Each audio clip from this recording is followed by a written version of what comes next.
when the apostle Paul met Jesus on the road to Damascus, దమస్కు మార్గము గుండా అపొస్తలుడైనటువంటి పౌలు వెళుతుండగా దేవుణ్ణి యేసు ప్రభువును ఆయన సంధించి కలుసుకున్నాడు. do you know what he asked the Lord? ప్రభువారిని మరి పౌలు ఏమడిగాడు మీకు తెలుసా? In Acts chapter 9, అపొస్తల కార్యములు 9వ అధ్యాయం. we read there in Acts chapter 9. 9వ అధ్యాయం అపొస్తల కార్యాల్లో యేసు ప్రభువారిని సౌలు ఏమడిగాడో మనం చూస్తాం. He met the Lord on the road to Damascus. దమస్కు మార్గమందు యేసు ప్రభువారిని సంధించాడు ఈ సౌలు. And the first question he asked was in verse 5, 5వ వచనం, who are you, Lord? అపొస్తల కార్యం 9:5. ప్రభువా నీవెవడవు అని చెప్పి అడిగాడు. And he says, I am Jesus whom you are persecuting. యేసు ప్రభువారు చెప్పారు, నేను నీవు హింసించుచున్న యేసును. And he asked him one more question. మరొక ప్రశ్న అడిగాడు. That is described in Acts 22. అపొస్తల కార్యం 22వ అధ్యాయంలో అక్కడ రాయబడింది. Where he gives his testimony. అక్కడ తన సాక్ష్యాన్ని గురించి చెబుతున్నాడు. There were two questions he asked the Lord. రెండు ప్రశ్నలు దమస్కు మార్గంలో యేసు ప్రభువాని సౌలు అడిగాడు. The second question is not mentioned in Acts 9. మరి ఆ రెండవ ప్రశ్న అపొస్తల కార్యం 9వ అధ్యాయంలో లేదు గాని, but in his testimony he mentions it in Acts 22. అపొస్తల కార్యం 22వ అధ్యాయం తెలుగులో 10వ వచనంలో ప్రశ్న అడిగాడు. So in both questions are mentioned in Acts 22. అపొస్తల కార్యం 22లో చూసినట్లయితే మొదటి ప్రశ్న రెండో ప్రశ్న కూడా అక్కడ ఉన్నాయి. Verse 6.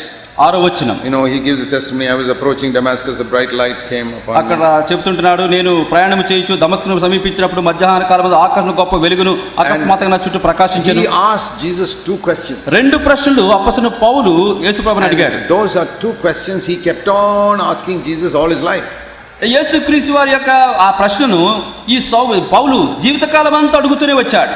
And those are two questions I keep on asking Jesus all my life. యేసు ప్రభు వారిని నా జీవితకాలం అంతా కూడా ఇదే రెండు ప్రశ్నలు అడుగుతూ ఉన్నాను. That is what changed the apostle Paul, that is what changed me. సౌలును పౌలుగా మార్చింది కూడా అదే, నా బ్రతుకును మార్చింది కూడా ఇదే. Number one question. మొదటి ప్రశ్న. Verse 8, who are you, Lord? 8వ వచనం, ప్రభువా నీవెవరవు? That is not a very simple answer to that. నిజానికి దానికి జవాబు అంత తేలికైనది కాదు. Yeah, we know he is Jesus. మనకు తెలుసు యేసుక్రీస్తు అని. But to know him better.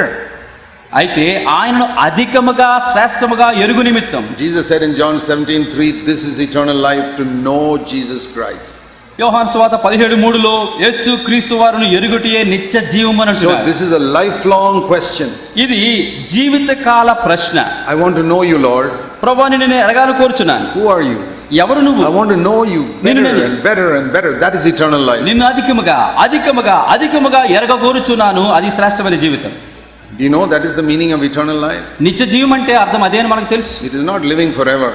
మరి నిత్య జీవం అంటే సదాకాలం జీవించడం కాదు. People go to hell also live forever. నరకంలో పడ్డవారు కూడా సదాకాలం జీవిస్తారు. That is not eternal life. అది కాదు నిత్య జీవం. Jesus said eternal life is to know God and Jesus Christ. దేవుణ్ణి ఆయన పంపిన యేసుక్రీస్తును ఎరుగుటయే నిత్య జీవము. That's why Paul in Philippians 3 at the end of his life says, I want to know him more. అందుకని అపొస్తలుడైన పౌలు ఫిలిప్పీ రాసిన పత్రిక 3వ అధ్యాయంలో చివరిలో అంటున్నాడు, ఆయనను నేను ఎరుగు నిమిత్తము.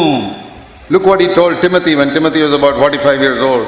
మరి అతనికి బాగా వృద్ధుడై ఉన్నప్పుడు తిమోతితో పౌలు ఏమని రాశాడో అక్కడ మనం చూద్దాం. When Timothy was 45 years old, తిమోతికి 45 సంవత్సరాల వయసు ఉన్నప్పుడు, he had already been a believer 25 years. మరి 25 సంవత్సరాలుగా అతను విశ్వాసంగా ఉన్నాడు. And Paul writes to him in 1 Timothy 6. మొదటి తిమోతి 6వ అధ్యాయంలో పౌలు అతని పత్రిక రాస్తూ verse 12. 6:12 మొదటి Timothy. Middle of that verse. మరి మధ్యలో ఉంటుంది. 1 Timothy 6:12. మొదటి తిమోతి 6:12 మధ్య భాగం. Take hold of eternal life. నిత్య జీవమును చేపట్టుము. I want to ask you a question. నేను మీకు ఒక ప్రశ్న వేస్తాను. Many of you who preach God's word, దేవుని వాక్యాన్ని ఉపదేశించే బోధకులైన మీకు ఆ ప్రశ్న, will you ever tell a believer take hold of eternal life? ఏ విశ్వాసకైనా ఎప్పుడైనా నిత్య జీవాన్ని చేపట్టుమని బోధించావా? Will you tell a believer who has been a believer for 25 years take hold of eternal life? 25 సంవత్సరాల పాటుగా విశ్వాస జీవితం జీవిస్తున్న వ్యక్తిని పట్టుకొని నిత్య జీవాన్ని చేపట్టుము అని ఎప్పుడో బోధించావా? I've never heard a message on the subject take hold of eternal life. నిత్య జీవాన్ని చేపట్టుము అనే అంశంపై బోధించడం ఎప్పుడు వినలేదు. I have preached it. నేను బోధించాను. But I never heard anybody else preach it. వేరే వారు బోధించడం నేను వినలేదు. They think eternal life is when you ask Jesus to come into your heart, you got it. యేసు ప్రభువా నా జీవితంలో రండి అంటే వెంటనే నిత్య జీవం వచ్చేసింది. Timothy had done that 25 years earlier. 25 సంవత్సరాల క్రితమే తిమోతి ఆ పని చేశాడు. Why is Paul telling him now Take hold of eternal 25 life. సంవత్సరాల విశ్వాస జీవితం అనిపించిన తర్వాత ఆ తిమోతిని పట్టుకొని నిత్య జీవాన్ని చేపట్టిన పౌలు ఎందుకు అంటున్నాడు? I can say to all of you believers, take hold of eternal life. విశ్వాసులారా మీకు అందరికీ ఈ మాట చెప్తున్నాను, మీరు నిత్య జీవాన్ని చేపట్టండి. What do you understand by that? ఈ మాటకు మీరు ఏం అర్థం వచ్చింది? Most of you will say, I've already taken hold of it. అనేకులు మీరు అంటారు నిత్య జీవమా, ఇప్పుడేంటి, ఎప్పుడో చేపట్టారు. That shows you have not understood eternal life. అంటే అర్థము నిత్య జీవం అనే మాటకు అర్థం నువ్వు గ్రహించలేదు. What do you do when you read a verse like this? మరి ఈ వచనం లాంటి వచనం చదివినప్పుడు నీకు అర్థమవుతుంది. I told you, I'll give you a new Bible. నేను ఇంతకు ముందే చెప్పాను, మీకు ఈ బైబిల్ కాదు, Your కొత్త old Bible Bible will become a new Bible. ఇప్పుడు ఇంతవరకు మీ చేతిలో ఉన్న పాత బైబిల్ ఈ మాటల వెంటే కొత్త బైబిల్ When అవుతుంది. you come to a difficult verse, ఈ కష్టమైన వచనం దగ్గరికి వచ్చినప్పుడు you must say, Lord, what does it mean? ప్రభువా నిత్య జీవం అంటున్నావు, చేపట్టమన్నావు, దీని అర్థం ఏమిటి? Supposing your child is studying mathematics in school ఒక బడిలో పిల్లవాడు లెక్కలు చదువుతున్నాడు and అనుకుందాం. he comes to some difficult problem ఆ గణిత శాస్త్రంలో ఒక లెక్క కష్టంగా ఉంది, అర్థం కాలేదు, నీ దగ్గరికి వచ్చాడు. and you tell him, అతనితో చెబుతావు, it's okay, if it's a difficult problem, leave it, go to the easy ones. ఇదిగో కష్టంగా ఉందా, ఆ లెక్క రావట్లేదు, వదిలేయ్, తేలికుంది లెక్క చేసుకో. How far do you think he will study like that? అట్లా అయితే ఎలా చదువుతాడు అనుకుంటున్నావు నువ్వు? What do you tell him? మనం ఏం చెప్తాం? If it is difficult, try to understand it. ఇది కష్టంగా ఉందా, 2 సార్లు చదువు, 3 సార్లు చదువు, అర్థం చేసుకో. Do you do that with the verses that are difficult in the Bible? బైబిల్లో దేవుని వాక్యం అర్థం కాకపోతే నువ్వు పదే పదే మరలా పఠిస్తుంటున్నావా? Why is it nobody in my whole life explained to me what does this mean? Take hold of ఏంటి eternal life. నిత్య జీవం చేపట్టమంటే నా జీవిత కాలంలో ఇంత విశ్వాసంగా ఉన్నాను, ఎవరు నాకు చెప్పలేదు I ఇంతవరకు. never heard it on a tape, I never read it in a book. కనుక ఎక్కడ నేను వినలేదు, ఏ పుస్తకంలో చదవలేదు. So many things in the Bible I had to find out myself. బైబిల్లో అనేకమైన విషయాలు ఉన్నాయి, ఎవరు బోధించడం లేదు, నాకు Because నేనే ప్రయత్నించి I తెలుసుకోవాల్సి said, వచ్చింది. Lord, nobody is teaching me this, you please teach me. కనుక మరి ఎవరు బోధించరు, కాబట్టి నువ్వు తెలుసుకు నువ్వు బోధించి తీరా. And then the Lord explained to me, ప్రభు నాకు వివరించారు, eternal life is not living forever. నిత్య జీవం అంటే సదాకాలం జీవించడం కాదు. Eternal life, Jesus said, is to know God and Jesus Christ. నిత్య జీవం అనే మాటకు అర్థం ఏమన్నారు? దేవుణ్ణి, ఆయన పంపిన క్రీస్తుని ఎరుగుటే నిత్య జీవం. Know Him better and better and better. అధికముగా, మరి ఎక్కువగా, అతి దగ్గరగా, అతి శ్రేష్టంగా దేవుని ఎరగాలి. Understand His way of thinking. ఆయన యొక్క ఆలోచన విధానాన్ని మనం అర్థం చేసుకోవటం. See, if your wife has lived with you in a very happy, good way for 20 years, 20 సంవత్సరాలుగా నీ భార్య సుఖంగా సంతోషంగా నీతో కాపురం చేస్తూ జీవిస్తుంటే, she knows how you think. అప్పుడు భర్త కాబట్టి ఆమె దగ్గరగా ఉంది కాబట్టి నీ ఆలోచన ఎట్లా ఉంటుందో ఆమెకు తెలుసు. See, now I am not at home. If somebody goes to my wife ఇప్పుడు చూడండి, నేను ఇంటి దగ్గర లేను, మరి ఎవరైనా నా భార్య దగ్గర వెళ్ళి and say, what do you think Brother Zach will do in this situation? ఇప్పుడు ఈ పరిస్థితులు ఉన్నాయి, జాక్పన్ గారు ఇప్పుడు ఏం చేస్తున్నారు అనుకుంటున్నావు ఆమెను అడిగితే, I think almost certain she'll give the right answer. నేను ఖచ్చితంగా నమ్ముతున్నాను సరైన జవాబు ఇస్తుంది. Because she has known me for 43 years. 43 సంవత్సరాలుగా నేనేంటో ఆమెకు బాగా తెలుసు. And when you know God better and better and better, అనుదినము అతి శ్రేష్టంగా దేవుని ఎక్కువ ఎరుగుతూ ఉంటే, you come to some problem in a church. సంఘంలో ఒక సమస్య వస్తుంది. What would Jesus do here? యేసు ప్రభువు ఇక్కడ ఏం చేసి ఉండేవారు? You know the answer like that. దానికి జవాబు క్షణకాలంలో నీకు లభిస్తుంది. Because you have come to know Jesus Christ. యేసు ప్రభువును అధికముగా ఎరిగిన వాడుగా As ఉన్నావు. my wife knows me. నా భార్య నన్ను She తెలుసుకున్నట్లుగా. doesn't have to telephone me and saying, what will you do? ఆమె నాకు ఫోన్ చేసి ఏం చేస్తున్నారు అక్కడ అని అడిగే అవసరం లేదు, తెలుసు ఆమె నేను ఏం చేస్తున్నాను. She can tell the man, I know definitely what my husband will do. ఖచ్చితంగా నా భర్త ఇదే చేస్తున్నాడని చెప్పి ఆమె జవాబు చెబుతుంది. That way we must know Jesus Christ. అట్టి విధానములో మన ప్రభువును మనము ఎరిగి, I know what the Lord will do here. ప్రభు ఇక్కడ ఉంటే ఏం చేసేవాడో నాకు తెలుసు. Somebody comes to me for advice, I know what advice the Lord will give him. ఎవరో ఒకరు నా దగ్గర సలహా కోసం వస్తారు, ప్రభు ఎటువంటి సలహా ఇచ్చేవాడో నాకు తెలుసు.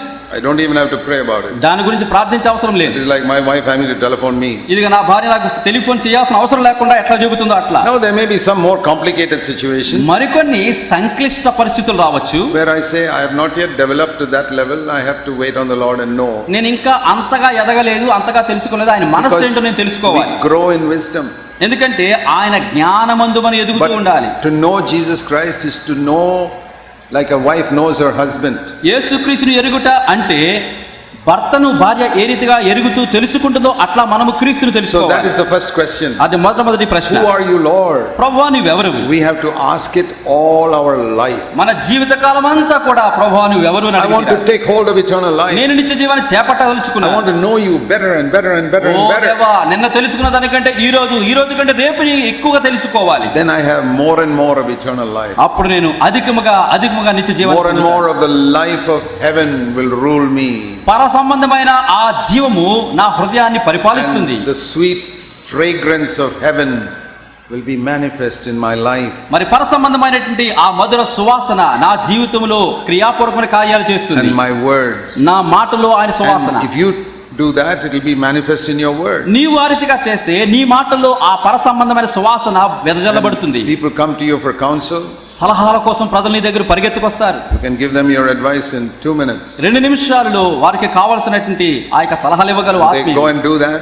వారు వెళ్ళి చేస్తే they prosper. వారు ఆశీర్వదించబడి అభివృద్ధి చెందుతారు. Because it was the counsel of heaven. ఎందుకంటే పర సంబంధమైన సలహాలు వారు నీ దగ్గర నుంచి పొందారు. Do you know that God needs many people like that in India? భారతదేశంలో ఇట్లాంటి వారు అనేకులుగా ఉండాలని ప్రభు కోరుతున్నారు. Not just people who study the Bible and preach sermons. Bible చదివేసి ప్రసంగాలు చేసేవారు కొరకు అని చెప్పడం లేదు. But who know Jesus Christ. యేసును అధికముగా తెలిసిన వారు. Every day their question is, who are you, Lord? I want to know you better. అనుదినము ప్రభువుని అడిగి, ప్రభువు నువ్వెవరు, నిన్ను గురించి ఇంకా నేను తెలుసుకోవాలని ప్రయాసపడేవారు.